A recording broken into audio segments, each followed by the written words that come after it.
कलिंगडाची साल घेऊन आपण ह्याची हिरवी साल काढून टाकणार आहोत आणि जो लाल गर आहे तो देखील आपण काढून टाकायचा. आपल्याला फक्त पांढरा भाग हवा आहे. आणि आता हे 1-2 पाण्याने स्वच्छ धुवून आपण ह्याचे तुकडे करून घेणार आहोत.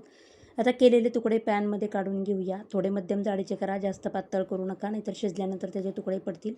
त्यामध्ये पाववाटी साखर, पाववाटी पाणी टाकून झाकण ठेवून आपण ही साखर मेल्ट करून ह्याची कलिंगडाची साल आपण ह्या साखरेच्या पाण्यात शिजवून घेणार आहोत. 5 मिनिटानंतर तुम्ही बघू शकता मस्त असा ह्याला ट्रान्सपॅरंट कलर आलेला आहे. आणि आता हाय फ्लेमवर ही साखरेचं पाणी पूर्णपणे आटवून घ्यायचं आहे.